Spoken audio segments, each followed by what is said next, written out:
What's going on, everybody? Welcome back to another episode of Bodacious Rant with Burn and Rye. I hope everybody's been doing great. You know, I got a new setup here, so the angle looks different. That's not your eyes playing tricks on you, really. Anyways, yeah, so we're already almost done with September and almost done with 2025, which this year has gone by. It's like been a blur, but in the worst way. But I'm not going to get into that right now. Let's talk about good stuff, good vibes. And what we're talking about is easily one of the best shows of the year. And that is the latest sci-fi horror, which is Alien Earth on FX or Hulu, whatever you have. So we are going to get into spoilers. So before we do get into what we like and didn't like about the show, me and Bern, as always, will give our brief, overview and rantings of it. So right now, no spoilers for the next couple 30 seconds a minute.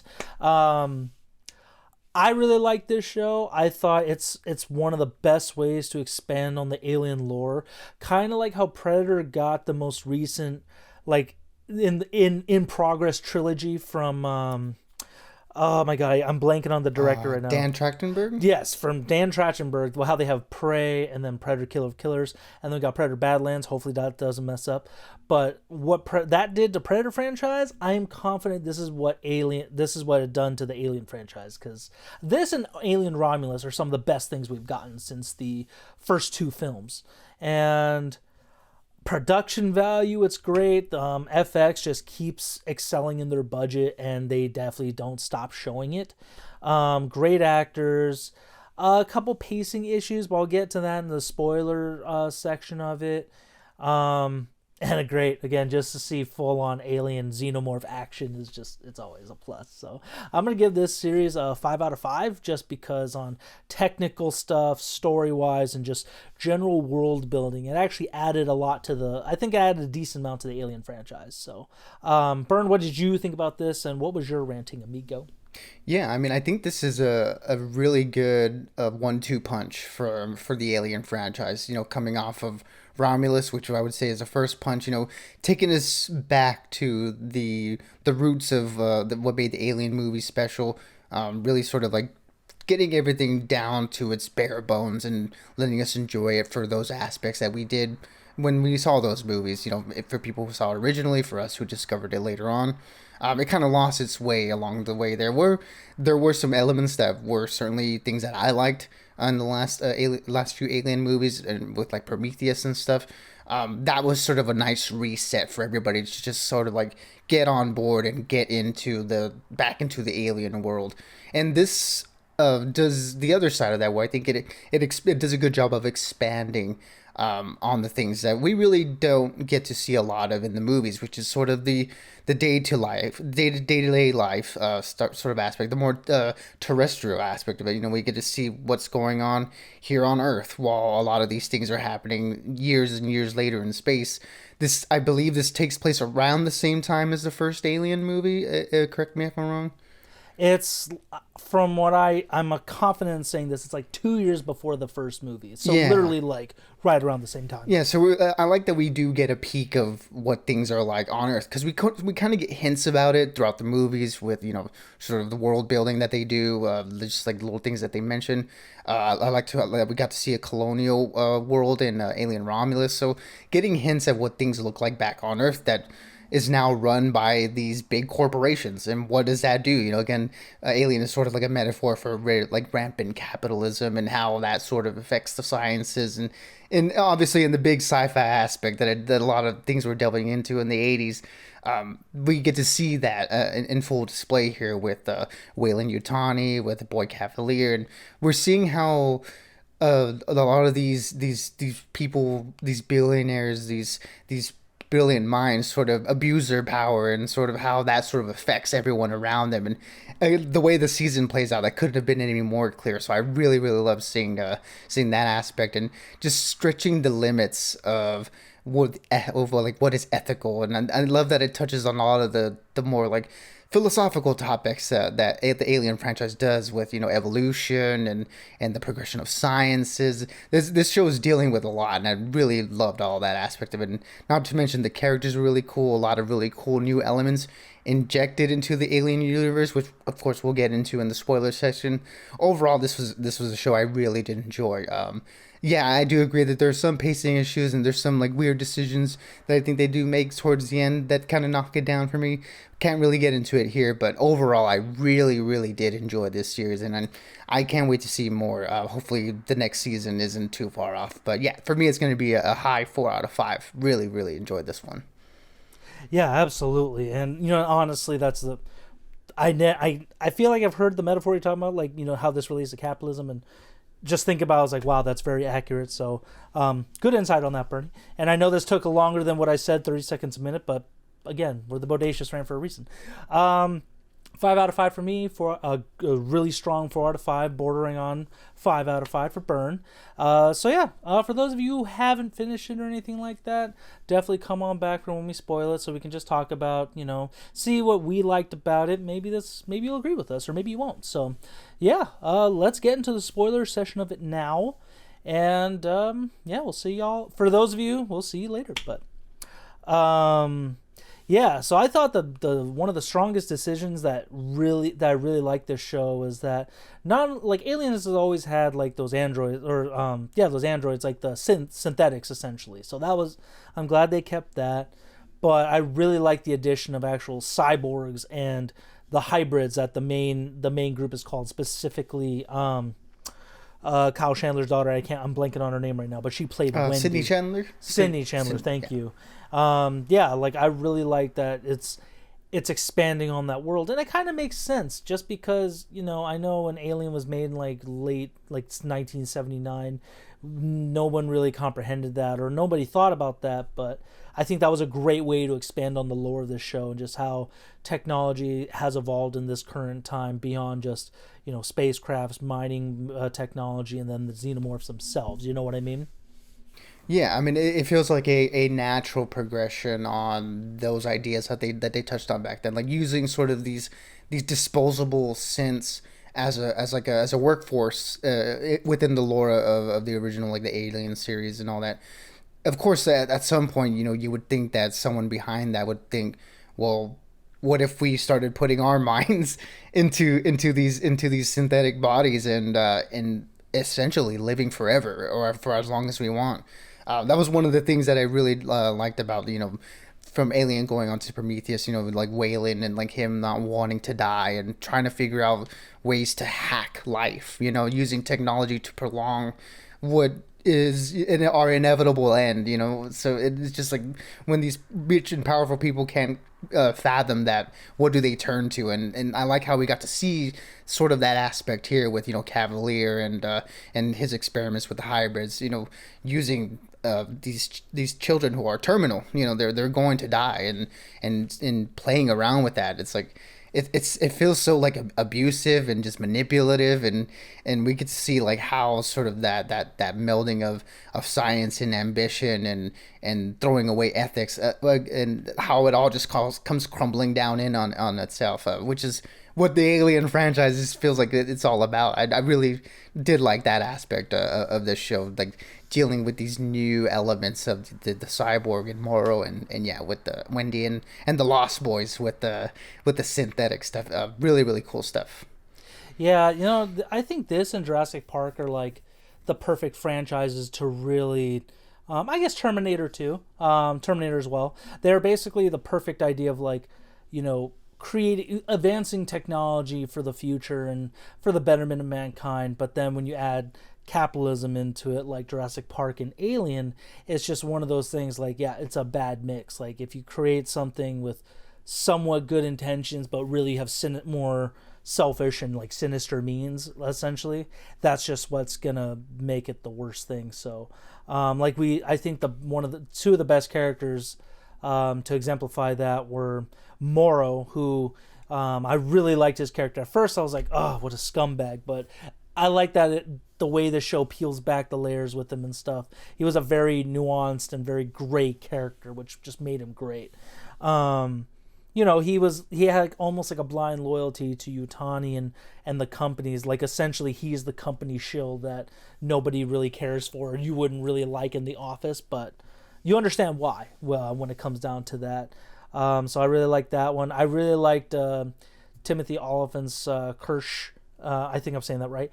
And he was the actual synthetic. Where at first I was like, is he a synthetic? But then the more I watched it, because what I liked about, I kind of wish that the movies and then this show kind of did better, was that how in the first one, I forgot who Bilbo Baggins, that actor's name, he passed a few years ago, but I like that you didn't realize he was a synth until he got caught, essentially. So I kind of wish there was a little bit more of that in the show. And then even Alien Romulus, I kind of didn't feel that until they pointed it out. But I guess the only like sort of rug pull would have been his second in command, right? The Cavalier's butler, I would guess I would call. Yeah, that one I was like, he was definitely on the borderline of like, is he a synth, or is he just a cold person? So I thought that was actually not too bad. That was good. There's a lot of good callbacks to this one. I'll get into that when we wrap up. But I just think, Kirsch was definitely like, he's loyal, but because he has to be. He's kind of like that worker that, he's just doing it because what else is he gonna do? Like, he doesn't have another choice. So definitely drives home the whole, capitalism, and it crushes the working force in a way. Like, you got kind of get all facets of society, like a working class society. You get what I mean? Yeah, and I think the conversation that Morrow has with why am I forgetting the brother's name? I keep wanting to call him Nemec because of his character in Andor. But that's what he's from. I didn't realize that. Good call on that one. Yeah, so every time I see him, I'm just like, oh, that's Nemec. It's like, no, that's clearly not his name. And Wendy can say his name as many times as she wants to, but I'm always gonna go back to Nemec for some reason. But anyways, their conversation that they have when they're both in the prison with each other, where when Morrow says, like when he's talking about his lung replacement, he's like, how does it feel, like, once, and like, you understand now, like, now that the company's given you something, like, they own you, you owe them everything. There's nothing you can do to ever repay that debt, and they know that, and they'll abuse that. And yeah, he's the perfect example of it. He feels this inherent need to do anything and everything that he can for the Yutani Corporation because of what they were able to do for him in his life. So yeah, like you see that in that conversation, and just the conversations with Boyd Cavalier and Yutani when they're sort of like, dealing, and they're having this back and forth, of wanting the specimens back, and this thing crashed and killed a bunch of people. It's like they're sort of like bargaining with people's lives, and it's just done so flippantly that you see that these people are so high up that they don't care about anything that's going on except for their stuff and how it affects their stuff. So yeah, and then when we get to see how how that sort of leaks into the Lost Boys, and how they're all sort of trying to wrestle with their individuality and how much of them is them, and they're put in this weird situation where they're just kids in these adult synthetic bodies, and it's hard for them to really like come to terms with that and express themselves as who they are. It's like, then you get to the aspect of the girl getting her mind wiped. It's like, a lot of these, again, this show's dealing with a lot, but a lot of these ethical questions that come down to control and who owns the power of control, and the cool reversal that we get at the end of the season when the roles flip on who has power in these situations. Just really, really great stuff that the show's dealing with. Yeah, and then I googled it. The brother's name was hold on, I just had it. It's Nemec. The phone. It's not Nemec. It's not. No, his name was Hermit. It was Hermit. Okay. Sure. Well, now I'm gonna be thinking Nemec too right after the fact that you keep bringing it up. But yeah, no, I mean, I definitely got those vibes, especially that little Boyd Cavalier asshole CEO. Yeah, that just, oh my god, this is just another example of why rich people are not to be worshipped. They're definitely just as bad as those. They're as bad as the xenomorphs, just a different version of it. And I think that's definitely the one of the biggest themes of the Alien franchise, is that who's the real villain? Is it the xenomorphs, or is it the people, like the corporations? And time again, it's always the corporations. So the xenomorphs are just in the mix of it all, doing what they do. So speaking of that, it was just great to see this thing fully in action. Because I mean, we've had Alien Romulus, we've had Aliens, Alien vs Predator, a bunch of stuff where CGI has really helped the xenomorphs come to life. And not to say that this one's excused from it, but I think this definitely had a good mix of, practical effects with like a bodysuit and makeup, as well as, the CGI when it comes down to it. And it was just, man, I did not expect for this show to get as violent as it did. Because, I mean, FX does keep pushing the boundaries, which I respect. Essentially, it's like the budget version of HBO, but sometimes the budget's way better than what HBO has done here and there. And man, it was just so much fun to see it. Although there were times the practical mask or the practical suit did look a little hokey. It's definitely not as good as Alien Romulus or even the original film. But again, a movie budget versus a TV series budget, streaming essentially, it is different. Like, it's still expensive, but it's not movie expensive, and they don't have access to that stuff. But I thought, again, it was just really good to see that. So I don't know how you felt about the xenomorph coming, like just seeing as much of it as we did. In terms of the practical aspect of it, I'd be lying if I told you that part of the practicality of it wasn't a little bit distracting in moments where you can clearly see the person's like head like right under the the stuff. But there's like a certain charm to that just like that I really enjoy. That you can see that there were people there that put this thing together. It makes you admire the craft of it, and even if it reminds you and it takes you out of it, like it did for me. It also reminded me of the fact that that there are people making this and putting this together and having it on set and doing all these actions with it. Using the puppet or, guy in the suit, all the different forms of the practical effects of it is always going to be something that I champion and I really enjoy, just because it's something that we seem to be getting less and less of, and we're seeing the downsides of that, where CGI is replacing it, and the CGIs aren't so great. Nowadays it's really hit or miss when it comes to that aspect of it. So I'll always really love the practicality of it, even if at points that you can, like you said, it does look a little hokey, and it's like, oh, yeah, that's a guy in a suit there. But yeah, there's a level of charm to it that I really enjoy. And I'm not saying that's necessarily a horrible thing or it ruined the show for me in any way. It was one of those things I'm like, oh man, I wish they had a little bit more just to make it a little bit more seamless and stuff.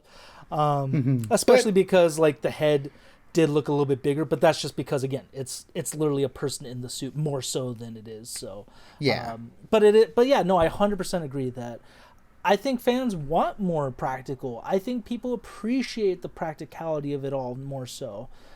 Just because, yeah, CGI is very hit and miss, and it's becoming part of the industry in general that is just getting so overworked. It's like people are like, I don't want to do that anymore. Like, I'd rather go back to practical shit. So I'm all for that.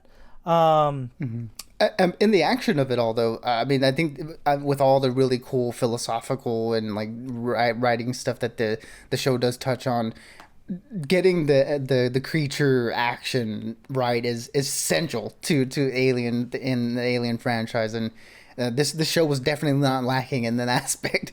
Got some really cool xenomorph scenes, and for me, the star of the show was the little freaky eyeball monster that was just 100%. That thing's scary as shit. One of the most disturbing things. I say screw that thing. I want that thing dead for sure. Xenomorph, fine. With what we saw with what Wendy was able to communicate with him, which was also very cool. Yeah, that little eyeball thing, easily the scariest thing I think to come out of like this franchise for sure. Yeah, and like the moss with like the acid, like that eat the poor kid. Oh man, Isaac, that was really sad. But and the cool planting. This show had really cool creatures. It used them in really cool ways. I'm glad that we got a lot of really inventive alien action, and once they were talking about, oh, we have all these specimens on there, immediately my mind went to, okay, I hope we get to see some really cool death scenes with these things, and I didn't leave disappointed. I as a sick person who wants to see nasty like alien monster gore, this show scratched that itch for me. Oh yeah, 100%. There was some gnarly deaths and some really cool ideas, like not super far fetched, but also like, man, I don't want to go into space anytime soon. I'm scared of the future at this point. But the other thing I really liked, before I get into the whole callbacks thing, I just like seeing the technology of the Marines and stuff. Like I just from a tactical, bit of a gun nut side of me, I thought that they were really neat to see. Given that, just because we didn't really see any weapons until the second movie, Aliens, which came out in '82, I believe. I forgot. It was definitely in the '80s, a little bit after the first 86. one. Oh, wow. It took that long for a sequel. Jesus. Mm-hmm. Okay, I didn't realize that. But that one took place 60 so years after the first one. So that's when the Marines are all, the times have changed and stuff for that franchise. It was just nice to see that some of that resurging with this one, and Alien Romulus did a really good job with that too. But so I just really dug the aesthetic, that it was still very futuristic but very practical at the same time, very James Cameron-esque. So I'm glad they kept that. And I like how they got really creative with that aspect too, with like the way they used the stun gun and the different weapons that Morrow was using to capture the xenomorph without like spilling any of its acid blood. Really really fun stuff that they did with the action stuff on that. Yeah, just it's always cool when sci-fi movies take like a simple weapon and then just like, because Morrow's shotgun, nothing super crazy. That's definitely a real one, most notably in the first John Wick movie. But just a little addition of like the taser thing to subdue the xenomorph and stuff like that. It definitely added a really cool aspect to it. So to average viewers are like, man, what the hell is that thing? So really really well done with that. And like I said, not only is the cast great, it's got my boy Timothy Olyphant. Easily one of my favorite actors, especially from Justified, Deadwood, which I'm in the process of watching. I really like the actor who played Morrow. And then Sydney Chandler. Like, I know it's the whole... She is getting a lot of the Nepo baby vibes. At least that's what everybody was trying to call her out with. But honestly, I thought she did great. She reminded me a lot of... Noomi Rapace's character from Alien Prometheus, and then the actor who played Curly, especially in like the second or third, like episode 6, I believe, with her hair like kind of like undone, very much like Ripley's. So a lot of things within this call back to the original films, and again, it's always great. Like, nostalgia is definitely hitting hard the last few years because we want to go back into better times, or simpler times, really. So I think this show did a great job with the nostalgia aspect too. Yeah, I mean, all the cast was great. I think Sydney Chandler is one of the better aspects of the show. I think she does a good job of balancing that sort of thing that is a little bit tough, right? Because you're playing a kid in an adult's body, and it's hard to toe that line of making that believable and making that seem like, oh, that's just a dumb person. It's hard. It's really it's a job that I don't wish to have. Is portraying a child in an adult's body, because it can get really silly and it can get really dumb. But I think her and by extension the rest of the cast, I think, did a very good job of selling that aspect of, these are kids. It's just they just look like adults. Without getting on too into the dumb side of it. Even when they did get silly, it's like it was in a believable aspect, and they sold it really well. And particularly with Slightly's character, I thought that actor did a really good job. Had a lot to work with, in selling a lot of the more messed up aspects of what was going on in his storyline. But by extension, I think they all did well, and the rest of the cast did great. Timothy Olyphant is always fantastic. It's fun seeing him play a cold-blooded synth, much like Michael Fassbender did in the Alien Covenant and Prometheus. Gave me those vibes, and it was really fun seeing him and Morrow sort of have a back and forth with each other. And I was waiting for them to come to blows at the end of the season. I really liked their dynamic. It was really cool, a cat and mouse game that they had going on there.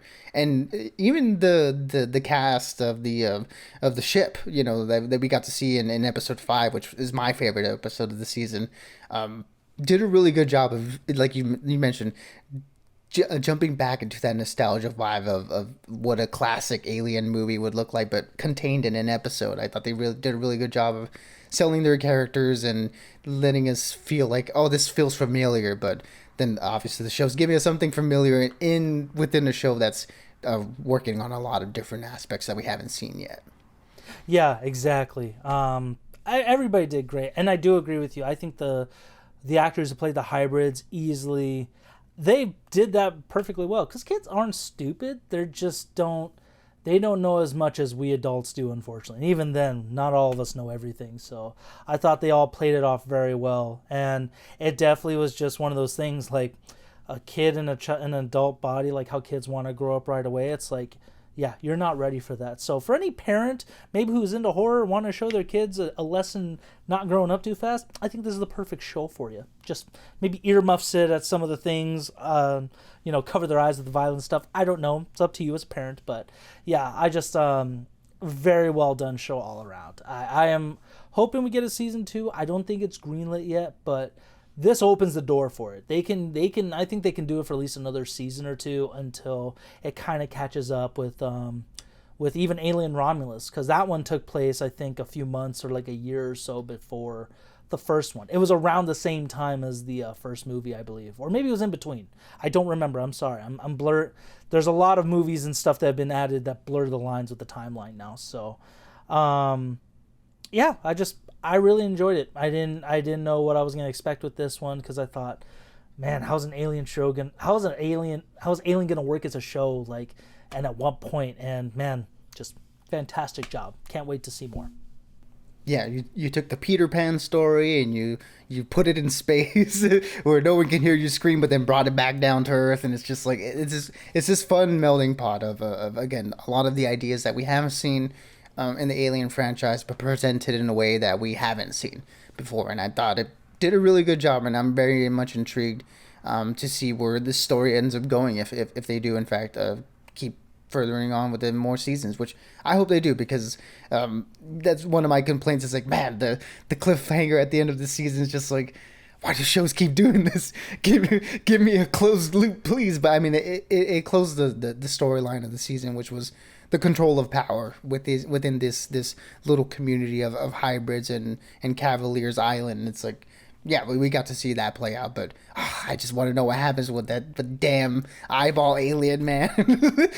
Poor Arthur, I feel sorry for that guy. Man. He was a good dude, but that little eyeball thing something's gonna happen there, and I need to know now. Yeah, like all the like all the human characters are very morally gray people. Like there is no one true good or evil person. The only one that's kind of actually pretty much evil is Boy Cavalier, because he just didn't care. He just all for the sake of his company and all that stuff. So, yeah. So that's it for the spoiler session for Alien Earth, everyone. For those of you who did watch it all, please let us know what you thought of it. Would love to get your thoughts and keep it going. Like I said, I'm excited for Predator Badlands coming out this in a couple months. Hopefully it's good, because the last 2 movies have been great, like Prey and Killer of Killers. And yeah, we got a lot more coming out to finish off the year. So as always, everyone, stay bodacious and keep on ranting for us. Absolutely, everybody, be good, be safe, and as always, we'll catch y'all on the next one.